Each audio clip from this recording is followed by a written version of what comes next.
बातमी सविस्तर आहे। भाईंदरपाड्यामध्ये भूमिपुत्र बांधवांची जमीन सरनाईक आणि त्यांच्या गुंडांनी बळकावल्याचं भाजपचे आमदार नरेंद्र मेहता यांच्याकडून फेसबुकवरती पोस्ट करण्यात आलेला आहे आणि आरोप करण्यात आलाय। मीरा भाईंदरमध्ये कासारवडवली पोलीस ठाण्यात आज तक्रारही करणार आहेत। 1219 चौरस मीटर जमीन बळकावल्याचा सरनाईकांवर आरोप आहे आणि ही दृश्य आपण बघतोय। भाजपचे आमदार नरेंद्र मेहता हे आता पोलीस स्टेशनमध्ये दाखल झालेले आहेत। त्यांच्यासोबत काही कार्यकर्ते देखील उपस्थित आहेत। प्रताप सरनाईक यांनी भाईंदरपाडा या ठिकाणी भूमिपुत्र बांधवांची जमीन आणि त्यांच्या गुंडांनी देखील ही जमीन बळकावल्याचा मेहतांचा आरोप आहे।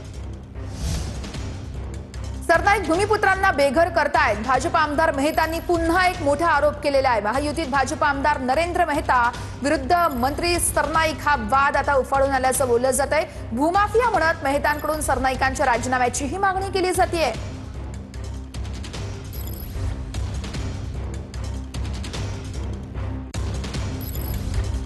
मराठी माणूस मोठा झाला पाहिजे याची बाजू घेतात आणि दुसरी बाजूला कथनी आणि करणीमध्ये फरक आहे।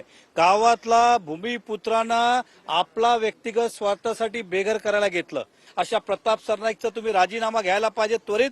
अशा लोकांनी सरकारचं नाव खराब होतंय आणि दुसरी बाजू महानगरपालिकेने झाडं जे कापली परवानगी दिली असेल तर सामूहिक जागामध्ये सर्वांची सहमतीशिवाय कापता येत नाही, म्हणून तो वृक्ष प्राधिकरण खाली गुन्हा दाखल झाला पाहिजे। हे भूमाफिया प्रताप सरनाईकचं काम आहे आणि प्रताप सरनाईक हेच काम करत आलेले आहे। ठाण्यामध्ये अनेक तक्रारी आली, मीरा भाईंदरला पण त्यांनी तसंच करत असतात। हे सर्वात मोठे भूमाफिया, त्यांच्यावर कारवाई झाली पाहिजे।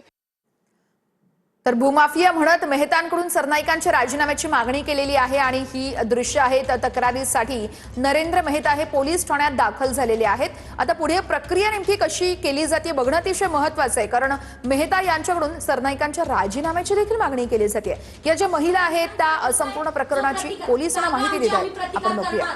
पोलीस येईपर्यंत आम्ही वाट बघणार नाही। आमचा प्रथमोपचार आम्ही उभे राहणार जागेमध्ये, बरोबर। मग आम्ही जर उभे राहतो तर एका 60-70 वर्षाच्या मुलाच्या छाताडावर 4 माणसं बसून त्याच्या तोंडावर लाथा मारतायत, त्याला हाताने मारतायत, थुकतायत। हे कशासाठी? म्हणजे साप जीवे। बरं, हे सगळं होऊन सुद्धा रात्री आम्हाला धमकावणी दिली, आज सुटला उद्या जीवे मारल्याशिवाय सोडणार नाही हे बोललं गेलं। याचा अर्थ आम्हाला जीवे मारण्याचाच होता। आणि सर याचे एक वाक्य होते, तुम्हाला माहिती आहे आम्ही कोणाची माणसं आहोत तुम्हाला माहिती आहे ना। बुलडोझर जमिनीत उभे आहेत, बुलडोझर वरती नंबर नाही। बुलडोझर जेसीबी वाल्यांना आम्ही आधी विनंती केली काम थांबवा, कोणी काम थांबवलं नाही। तरी पण आम्ही सांगितलं काम थांबवा, उतरा, काम थांबवा। नाही थांबवलं काम। आमच्या डोळ्यात एकत आमची जमीन सगळी पोखरत होते। आम्ही हाताची घडी घालून जमीन बघत बसणार? रात्री 1 वाजता कोण अतिक्रमण करायला येतं? दिवसा ढवळ्या तुम्ही कायदेशीर कारवाई करू शकता, रात्रीच्या पोटात नाही करू शकत। रात्री जर आम्ही घरात असू तर आम्ही येऊ। आम्ही लहान मुलांना, सिनियर सिटीजनना घरात ठेवून जमिनीवर बांधायला रात्री अपरात्री उभं राहायचं? बरं, बायकांना मारायला पुरुष होते,